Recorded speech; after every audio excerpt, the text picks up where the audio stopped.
Hello everyone, welcome back to the channel आसान में संजी की। आज का जो वीडियो रहने वाला है, how to become RRB ALP in 2026। Complete चीज़ों के बारे में हम बात करेंगे। पूरा का पूरा ओवरव्यू होगा। CBT 1, CBT 2, CBAT, साइको, उसके बाद डॉक्यूमेंट वेरिफिकेशन, मेडिकल टेस्ट, क्या चीज़ें हैं, किस तरीके से हमें प्रिपेयर करना है, पूरी की पूरी स्लाइड में समझाने वाला हूँ। अगर आपने इन चीज़ों को फॉलो करा तो डेफिनेटली 2026 में आप ALP बन जाओगे। 2024 का पेपर हो चुका है, 2025 का भी CBT हो चुका है। अब बारी है CBT 2 की। तो जब तक आपने ITI कंप्लीट किया होगा तो हो सकता है वैकेंसीज़ के लिए आप एलिजिबल नहीं हो। बट इस बार जो वैकेंसीज़ अभी अनाउंसमेंट हुई है 2026 के लिए 11,127, उसके बारे में हम बात करेंगे। रेलवे भर्ती 2026 का संपूर्ण गाइड, ठीक है, इसके माध्यम से हम यहाँ पे जानने वाले हैं आरआरबी एएलपी और ग्रुप डी की तैयारी किस तरीके से करेंगे। ठीक है, तो रेलवे की 2 वैकेंसीज है, सुनहरा मौका है। 33,000 प्लस रिक्तियां यहाँ देखने को आपको मिलने वाली है। तो ये 2025 वाला जो वैकेंसी है 22,195 लेवल 1 और 11,127 2026 की स्टार्टिंग वैकेंसीज है, एक CN एक 2026। ठीक है, आपका सपना हमारी दिशा 10वीं पास और ITI छात्रों के लिए सुनहरा मौका है। 2026 में बम्पर भर्ती का ऐलान हो चुका है। असिस्टेंट लोको पायलट, जिसको हम रेल ड्राइवर के सहायक के रूप में जानते हैं। सोर्स ये जो लिया गया है 1/2026 CN के थ्रू लिया गया है। ठीक है, आरआरबी एएलपी अभी 2 मार्च आरआरबी ग्रुप डी के लिए आप 2 मार्च तक फॉर्म भर सकते हैं। ठीक है ना, सो जाइए और जाके फॉर्म भर दीजिए। नेक्स्ट है सर अपना यहाँ पे महत्वपूर्ण तिथियां जो इंपॉर्टेंट होती है कि किस किस डेट में आप फॉर्म भर सकते हो। ठीक है, सो ये है महत्वपूर्ण वैकेंसीज की जो नोटिफिकेशन आने वाली है। जनवरी से अप्रैल के बीच में ये फॉर्म भरा जाएगा, जैसा कि लास्ट टाइम भी हुआ था। CBT एग्जामिनेशंस जो अभी फरवरी में हुआ है, ये 2025 वाला हुआ है, 26 ये गलत टाइप हो गया। ठीक है, इसके लिए सॉरी। और आरआरबी ग्रुप डी का 30 जनवरी से लेके 2 मार्च तक इसका एप्लीकेशन और एग्जाम डेट हो सकता है मई में हो, नॉट श्योर। ठीक है, अब नेक्स्ट जो स्लाइड है, नेक्स्ट है क्या आप आवेदन कर सकते हैं। तो सबसे पहले अगर हम ALP की बात करें, एक सेकेंड इसका मैं थोड़ा सा बड़ा करता हूँ, इतना मतलब मैं शायद समझ नहीं आ रहा होगा। क्या आप आवेदन कर सकते हैं RRB ALP, RRB group D. RRB ALP के लिए 18 से लेकर 30 वर्ष प्लस आपको ST SC OBC छूट आपको देखने को मिलेंगे कैटेगरी वाइज। ठीक है, योग्यता मिनिमम 10वीं plus ITI plus diploma engineering कोई भी हो चलेगा। Allowed trade, fitters, electrician, mechanic, diesel, ETC जो नोटिफिकेशन में मेंशन होता है वो सारी यहाँ पे एलिजिबल हैं। ठीक है, आयु सीमा की अगर ग्रुप डी की बात करें तो 18 से लेकर 33 साल, योग्यता 10वीं पास, ITI NCBT और SCBT बहुत सारे इंपॉर्टेंट। ठीक है,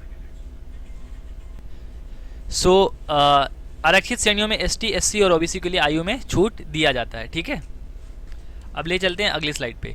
अब अगर हम मेडिकल स्टैंडर्ड की बात करें तो यहाँ पे RRB ALP category A1 eye sight 6/6 होना चाहिए without glass with fogging test, colour vision अनिवार्य है, LASIK surgery not allowed strictly.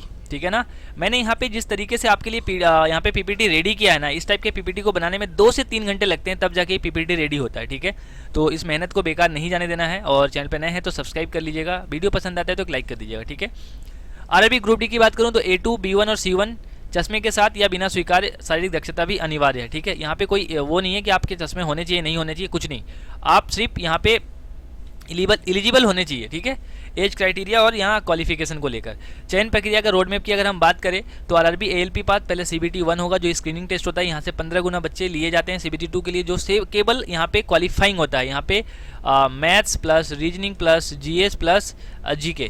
हालांकि 2025 में उल्टा हुआ, मैथ्स और रीजनिंग के ही 65 क्वेश्चन आए हैं, GK GS और करंट अफेयर्स के 10 क्वेश्चन है। ठीक है, तो बहुत ज़्यादा लोड नहीं लेना है CBT 1 के लिए। मेरिट जो बनाता है CBT 2 का पार्ट A बनाता है और क्वालिफाइंग जो यहाँ पे पार्ट B होता है आपका ट्रेड टेस्ट होता है। अगर आपने इलेक्ट्रिकल से करा है, आपने मैकेनिकल से करा है, आपने डीजल करा है, आपने फिटर करा है, आपने इलेक्ट्रिशियन करा है, इनका टेस्ट होगा आपका पार्ट B में।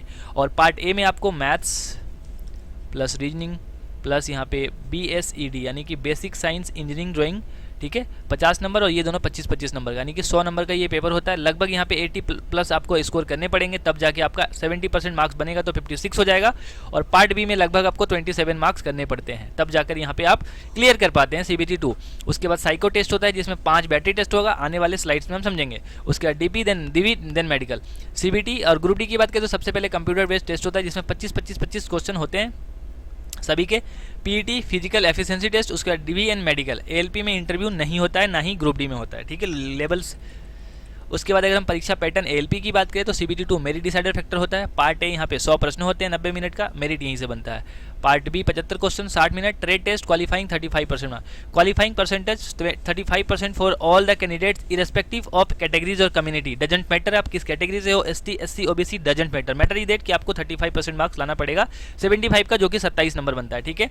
CBT 1 screening only 75 question 60 minute, maths reasoning science GA, negative marking 1/3 की होती है किसी भी एग्जामिनेशन में, यहाँ पे CBAT में नहीं है। ठीक है।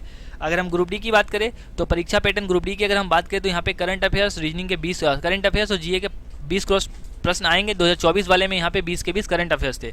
रीजनिंग 30 क्वेश्चन, गणित के 25 क्वेश्चन सामान्य विज्ञान के, जो कि 10th बेस्ड NCERT पे होता है। टोटल 100 क्वेश्चन होते हैं, 90 मिनट का समय दिया जाता है। नेक्स्ट है कि सिलेबस गणित और रीजनिंग के लिए। अगर गणित की बात करें तो यहाँ पे सबसे पहले संख्या पद्धति, नंबर सिस्टम, बोर्ड मास, अनुपात, परसेंटेज, समय और कार्य, बीजगणित, ज्यामिति, त्रिकोणमिति, ये सारे रहते हैं। ठीक है। इसमें आपको PNL देखने को मिलेगा, SI NCI देखने को मिलेगा, तो ये सारी चीज़ें होती हैं। नेक्स्ट है सर रीजनिंग के लिए बात करें हम, कोडिंग डिकोडिंग, वेन डायग्राम, रक्त संबंध, दिशा डायरेक्शन, कथन निष्कर्ष, इस टाइप के क्वेश्चन। उसके बाद सीटिंग अरेंजमेंट हो जाएगा, पजल हो जाएगा, ये बहुत ज़्यादा इंपॉर्टेंट है। ठीक है। नेक्स्ट स्लाइड पे लेके चले तो सामान्य विज्ञान पे तो 10वीं कक्षा CBSE या NCERT आप कह सकते हो, बोथ आर सेम, तो ये एलिजिबल होता है। भौतिकी, रसायन और जीव विज्ञान यहाँ पे सारे के सारे मेंशन है। और general science the syllabus under the cell cover physics, chemistry and life science of 10th standard level, यहाँ पे क्लियरली मेंशन है। ठीक है। सामान्य जागरूकता जनरल अवेयरनेस में विज्ञान और प्रौद्योगिकी होगा, जिसमें साइंस एंड टेक, खेल स्पोर्ट्स, संस्कृति, कल्चर, अर्थशास्त्र, इकोनॉमिक्स, राजनीति, पॉलिटिक्स, ये सारे मेंशन होते हैं। अगर हम ALP साइको की बात करें तो इसमें सबसे पहले आपका मेमोरी टेस्ट होता है, उसके बाद सेकंड होता है फॉलोइंग डायरेक्शन टेस्ट, फिर depth perception test, construction test और उसके कंसंट्रेशन टेस्ट, उसके बाद होता है परसेप्चुअल स्पीड। रूल्स, हर बैटरी में पास होना कंपलसरी होता है, T स्कोर 42 से कम नहीं होना चाहिए, no negative marking, no weightage 30%, ये कुछ भी। ठीक है। The merit list will be prepared only from amongst candidates qualifying in the CBAT 70% weightage will be given for marks option in part A of CBT 2 and 30% weightage for score obtained in CBAT। यानी कि आपने CBT 2 के part A में 80 number gain करे हैं तो 80 का 70% 56 number आपका ये जुड़ेगा, और आपने CBAT के जो भी मार्क्स गेन करे हैं उसका 30% आपका जुड़ेगा, और इन दोनों को जोड़कर आपका एक मेरिट बनेगा और उसी मेरिट पे आपका सिलेक्शन होगा। सपोज दैट आपका मेरिट बना यहाँ पे 76 और बोर्ड का कटअप गया 76.1, तो आप डिस्क्वालीफाइड हो। ठीक है। अगर सेकंड वेटिंग लिस्ट आता है तो आपका नंबर आएगा, अदरवाइज नहीं आएगा, अगर रेलवे वाले उसको कम करते हैं तो। ठीक है। शारीरिक दक्षता, अगर हम दक्षता ग्रुप डी की बात करें, फिजिकल एफिशिएंसी टेस्ट की, तो पुरुष उम्मीदवार के लिए यहाँ पे 35 kg का वजन, 100 मीटर का डिस्टेंस होगा और 2 मिनट का समय दे जाएगा। उसी प्रकार से 4 मिनट 15 सेकंड का दौड़ होगा जो 1000 मीटर की दूरी आपको तय करनी पड़ेगी। महिला उम्मीदवार के लिए 20 kg का वजन, 100 मीटर का डिस्टेंस और 2 मिनट का समय, और सेम है 5 मिनट 40 सेकंड में 1000 मीटर का दौड़। वजन को ज़मीन पर बिना रखे लेके जाना है। ठीक है। ये सारी बेसिक चीज़ें मैंने बताई हैं, शायद ही किसी यूट्यूब चैनल पे इस तरीके से आपको समझाया गया होगा विथ विजुअल प्रेजेंटेशन के साथ। ठीक है ना। वेतन और जॉब प्रोफाइल की अगर हम बात करें, salary and job profile RRB LP level 2 है और RRB ग्रुप डी लेवल 1 है। ठीक है। बेसिक पे यहाँ पे 19,900 प्लस भत्ते रहते हैं। कुल वेतन 30,000 से 40,000 के आसपास स्टार्टिंग सैलरी आपकी मिलती है। काम ट्रेन चलाना होता है और लोको पायलट की हेल्प करनी होती है। ठीक है। 3 से 4 साल आप जब ALP रहते हैं फिर आपको LP बनाया जाता है, उस प्रकार से पूरा का पूरा यहाँ पे आपका प्रमोशन शेड्यूल होता है, तब भी आपके मेडिकल टेस्ट होते रहते हैं। नेक्स्ट है कि अगर हम ग्रुप डी की बात करें लेवल 1 की, तो बेसिक पे 18,000 प्लस भत्ते मिलते हैं, जिसमें कुल वेतन स्टार्टिंग में आपको 25 से 30,000 का मिलने वाला होता है।